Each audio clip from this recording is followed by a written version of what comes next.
হরে কৃষ্ণ, জয় রাধে। এখন শুরু হচ্ছে ব্রহ্ম বৈবর্ত পুরাণ থেকে শ্রী রাধার উপাখ্যান কথা। হরি ওম নমো ভগবতে বাসুদেবায়। ওম নমো ভগবতে বাসুদেবায়।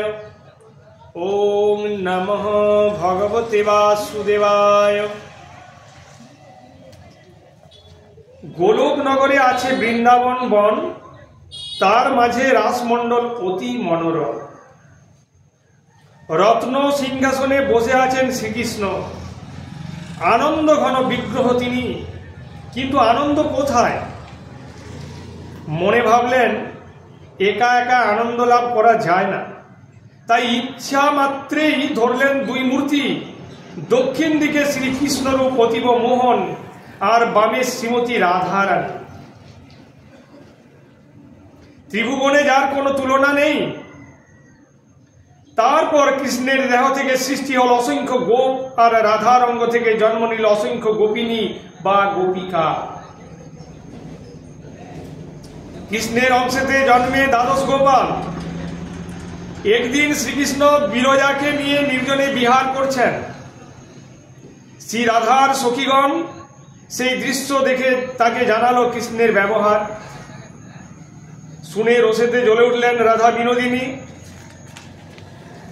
তাড়াতাড়ি গেলেন কৃষ্ণের কাছে। অন্তর্যামী কৃষ্ণ আগেই বুঝতে পেরে সেখান থেকে চলে গেলেন গোপনে, আর বিরজা নদীর রূপ ধারণ করলেন। অন্যান্য গোপগণও নদীর রূপ ধরলেন। শ্রী রাসমণ্ডলের কৃষ্ণ কিংবা বিরজা কাউকে দেখতে না পেয়ে রাধা ক্রোধে জ্বলতে জ্বলতে ফিরে এলেন নিজ বাসে।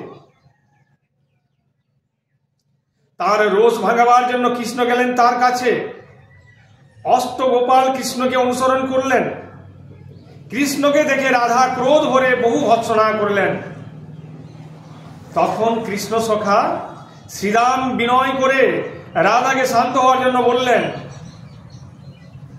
রাধা তখন শ্রীরামের উপরে রেগে গিয়ে অভিশাপ দিলেন, তুমি অসুরের কুলে জন্ম নেবে।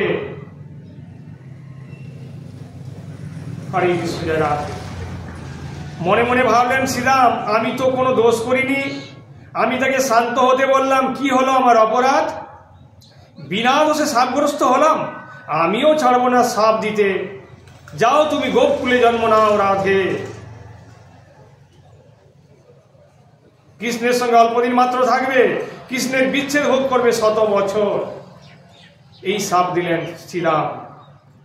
এইভাবে শাপ দিয়ে শ্রীরাম দানবকুলে জন্মালেন শঙ্খচূড় নামে। তুলসীকে বিবাহ করেন।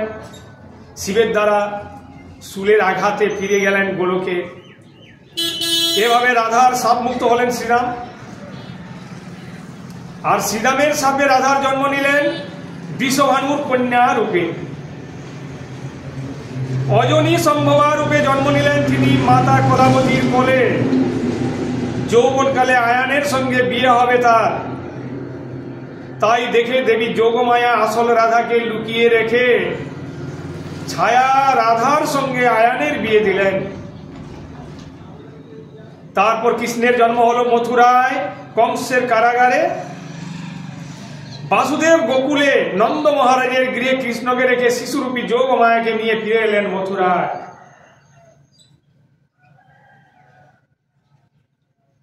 এখন কৃষ্ণের পিতা নন্দ, মাতা যশোদা, ধীরে ধীরে কৃষ্ণ বড় হয়। একদিন কৃষ্ণকে কোলে নিয়ে গোবরাজ নন্দ বৎস সহ গাভী চড়াতে গেলেন বনে। গাভী বৎসরা চড়ে বেড়াচ্ছে, এমন সময় সহসা প্রবল বেগে একটা ঝড় বৃষ্টি দেখা দিল। পিতা নন্দ স্মরণ করলেন ইন্দ্রকে, থেমে গেল ঝড় বৃষ্টি, সবার মনে একটা আনন্দ। তারপর সেখানে শ্রীমতী রাধারানী হরিদর্শনের জন্য লাগিয়ে আসে একাকিনী। কি রূপের বাহার, যেন আকাশের পূর্ণিমা চাঁদ নেমে এসেছে এই ধরার মাটিতে। এতখানি রূপের বাহার। ধীরে ধীরে নন্দরাজের কাছে গিয়ে বললেন, তোমার কৃষ্ণ অপূর্ব দেখতে, আমার কোলে একবার দেবে? নন্দরাজ কোনো কথা না বলেই আনন্দে দিয়ে দিলেন রাধার কোলে। মনের আনন্দে ভাসে শ্রী রাধা সুন্দরী। কৃষ্ণকে বুকে ধরে অন্য বনে চলে গেলেন। রাসমণ্ডলের কথা মনে পড়ল। মায়াবশের সৃজে কুঞ্জ অতি মনোহর, সোনার কলস পুষ্পমালা দিতে অপূর্ব শোভা বিস্তার করল। কুঞ্জের মধ্যে এক কুসুমময় পালঙ্ক, ডালে ডালে কোকিল ডাকছে, ময়ূর নাচছে, সুগন্ধে আমোদিত চারিদিক। শিশুরূপ ত্যাগ করে কৃষ্ণ হলেন নটবর, নবীন জলদবর্ণ কিশোর বয়স, শিরে শিখিপুচ্ছ, বক্ষে কৌস্তভের শোভা, গলায় বনমালা।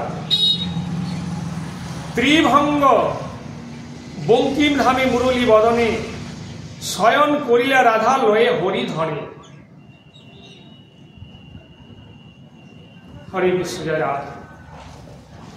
তারপর কৃষ্ণ বললেন, রাধা তোমাতে আমাতে কোনো ভেদ নেই, তোমার কাছে তাই আমি সর্বদা রই। তুমি প্রকৃতি স্বরূপা জগদীশ্বরী, তোমার সহায়তায় আমি সর্বদা সৃষ্টি করি। তো রাধারানী বললেন, তোমার মায়ায় অখিল চক্রাকারে সংসার ঘুরছে। শ্রীরাম আমার সঙ্গে বিবাদ করলো, তাতেই আমার জন্ম হলো মানবের ঘরে। এরপর শতবর্ষ তোমার বিরহে আমাকে কাটাতে হবে। সেই দুঃখ সদা মনে জাগে। অল্পক্ষণের জন্য তোমার মুখপদ্ম যদি দেখতে না পাই, আমার কাছে তা যুগ সম মনে হয়। শ্রী রাধা বলছেন কৃষ্ণকে। এইভাবে রাধা কৃষ্ণ কথাবার্তা বলছেন পুলকিত মনে। এমন সময়ে এলেন কমলজনী ব্রহ্মা। হাতে কমণ্ডলু আর জপমালা আছে। কমণ্ডলুর জলে উভয়ের চরণ কমল ধুয়ে দিলেন, আর সেই জল আবার নিজের মাথাতে ধরলেন ব্রহ্মা। মাথার চুল দিয়ে তারপর উভয়ের চরণ কমল মুছিয়ে দিলেন। তারপর করজোড়ে স্তব করলেন। ব্রহ্মার স্তবে রাধা খুশি হয়ে বর দিতে চাইলেন। ব্রহ্মা বললেন, তোমাদের চরণে যেন মতি থাকে, আর কিচ্ছু চাই না। শ্রীমতী সেই বরই দিলেন।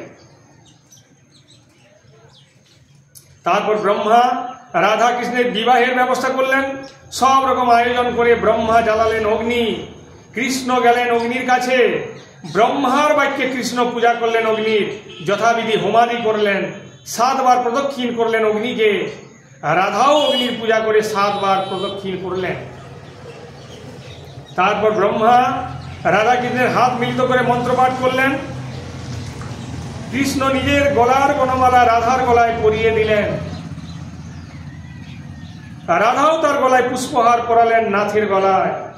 গোপনে বিবাহ হলো। জানে মাত্র পদ্মজনী, স্বর্গ থেকে পুষ্পবৃষ্টি হলো। স্বর্গপুরে বাজল নানান বাদ্য। উভয়ের রূপ ও মাধুরী দেখে সুখের সাগরে ভাসেন পদ্মজনী। ব্রহ্মা চলে গেলেন ব্রহ্মলোকে। তারপর রাধাকে নিয়ে কৃষ্ণ বিহার করলেন মনের আনন্দে। এভাবে বহুক্ষণ কেটে গেল। তারপর কৃষ্ণ তার বাল্যবেশ ধারলেন। রাধা কৃষ্ণকে কোলে নিয়ে কাঁদছেন। এবার ফিরিয়ে দিতে হবে কৃষ্ণকে। সহসা আকাশবাণী, আকাশ থেকে বাণী এলো, দেবী তুমি শোক করো না, অন্তরে নিয়ত ভাব হরির চরণ, মনোবাঞ্ছা অবশ্যই হবে পূরণ। এখানে রাসমঞ্চ তুমি তৈরি করেছ, নিত্য এখানে পাবে আমার সঙ্গ, বিহার করব নিত্য তোমার সঙ্গ। এটি দৈববাণী হল।